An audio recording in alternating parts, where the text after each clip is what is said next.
Good evening, everyone. It's Carpo, or Josh, or Agent, or whatever you would like to call me this evening. Hope everyone is doing absolutely fantastic. I have decided to uh, quit smoking pot and start going to church and join a right-wing organization. And no, I'm kidding. On all three accounts, of course. I've haven't decided to do shit. No, I've decided to make a video about people, you, me, and to say that thank you for being you, and it's no bullshit.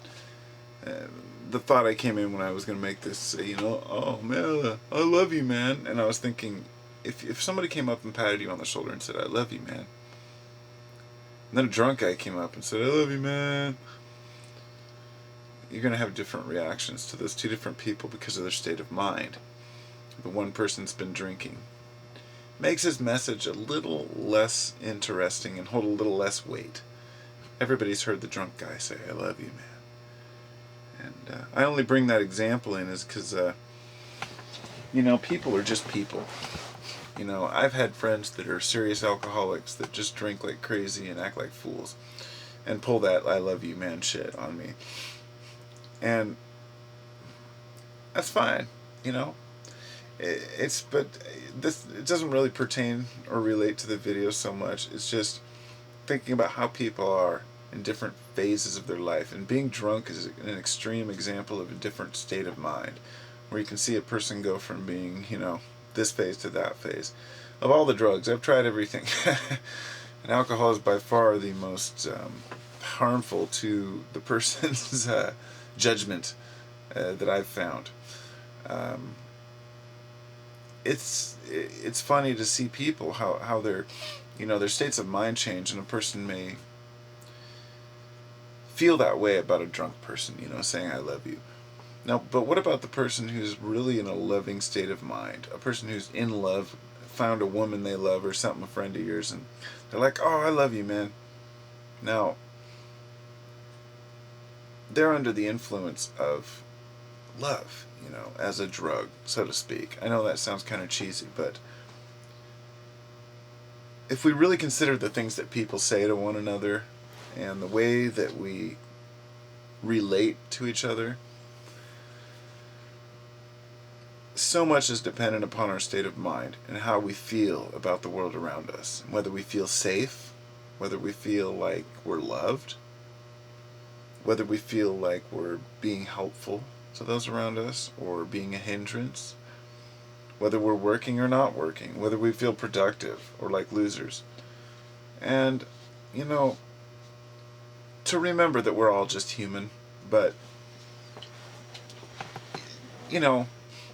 we all have our faults, and we all make mistakes.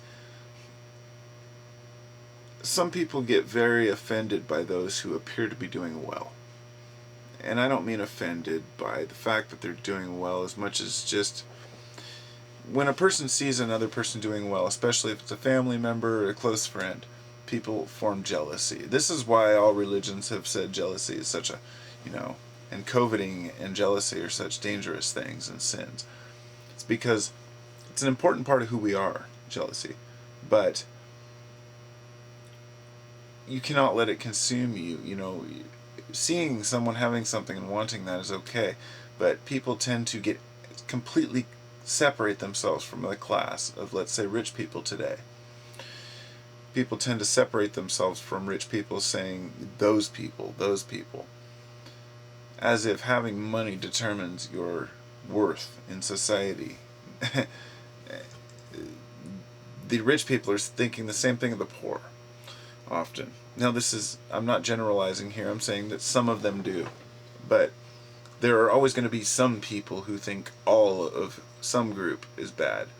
That's just the world we live in.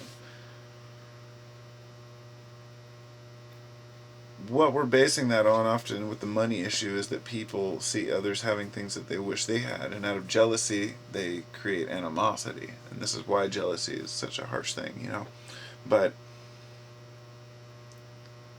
it's kind of a natural reaction and one that we all work on. You know, I mean, people are just people, and my solution to this problem is not an easy one. You know, it's, and I always try to present some sort of a solution, but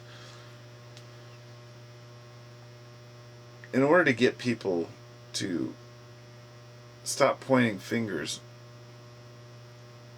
we need to stop separating each other according to financial classes, classism, and racism, and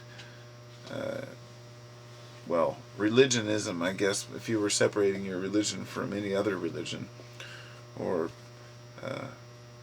political affiliations, you know, the way we separate ourselves from one another, all of those things are necessary parts to have a balance, you know. But until we recognize the need for the both sides, then I feel like we're just treading water. You know, we're just wasting time. We're not moving forward. It's almost as if two sides of everything are competing to conquer the other side. The religious want to conquer the non-religious. The non-religious want to conquer the religious. The left wants to conquer the right wing, and the right conquer the left. As if someday we're going to be able to bring everybody into the fold of one way of thinking. And to me, that's just stupid. That's just a stupid thought. Because thousands of years, democracy is still the best thing we have. Because we don't know how any individuals are going to think at any given time. The only other option has been dictatorship and socialism, communism, which has been twisted to the point where it wasn't even what it was supposed to be. But we're flawed as humans trying to say, how do we do this? How do we recognize people for their great deeds and their good work? Well, socialism doesn't do that as much. It puts everybody in the same class. And this is what a lot of people who are in the lower class would like to see happen. Would like to see a one class, you know, where everyone's equal. And that's not going to work. That's not the reality of the world. There's never been a time in history where everyone was equal. Now, it doesn't mean that people can't have a fair share. There's a huge difference there. But there are always going to be people with more. So classism's not going to work. And as far as racism, I don't even need to go there. People's skin color is not going to change anytime soon. So, you know, political parties, you know, in order to have a full grasp on what each party wants, we're really going to have to understand the types of people who believe certain things or support certain things and why they support those things. So rather than just saying you're wrong, try to have a little empathy and understand where people are coming from and see that they're people too. And they have ideas too. You know, they're not idiots just because they don't believe what you believe. And I try not to treat people as idiots. I treat ideas as stupid. And I'm surprised when intelligent people believe stupid things. Things that have no backing, things that are non-productive, things that, you know, are just easy to believe because they don't have to think anymore. But I don't hate the person because of that. I love each individual as a person because I know that there are good people inside. And to know that not even the rich are that happy. You know, when we see, well, that's what I was going to say earlier, when people see those, they would say, I want to aspire to that, to be as happy as them. They're not always so happy.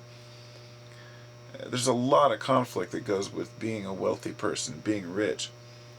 Now, I'm completely separating this 2% psychopathic part of society that unfortunately gets into CEOs of corporations and into office, and it's polluted with these people. I think society could work if we could eliminate, and this is, this kind of be a, I don't know how I'm going to put this without sounding harsh, but because I like to believe in balance, that we need everybody and everything. But if we could find a way to get rid of psychopathy, getting rid of psychopaths would be probably the most productive thing we could do for our society. And the studies that they've been doing in for people who have less emotions and who tend to be more psychopath, or the word used to be sociopath. I don't really use that anymore, but that term and that idea of being one of those people, there's a percentage of people that are born that way, and they tend to not really be able to they don't have the same emotions, you know, and it's a genetic thing, and they're finding out that there are genes that, you know, in brain activity that can show a person who's psychopath. So where that leads is anybody's guess. I mean, if they could eliminate it before it takes hold, if they could find a way to treat kids who may show signs of it, because most people, I think, have good hearts and they direct us not to do bad things. But there's a few people out there who don't, and they make it look bad for everybody. So you're guaranteed, you know, at least one psychopath, and it's a scary thing. So if we get rid of the psychopaths, then we get rid of the problem. That's my thought, but I could be totally wrong. There'll always be problems and differences. That's not the problem, but the problem that eats away at society, where the multi-billionaires just taking and taking and taking and raping the land and destroying our environment and voting for things that are totally not in the interest of the people. That takes a psychopathic mind. So all thoughts welcome. Hope everyone has a great night. Peace.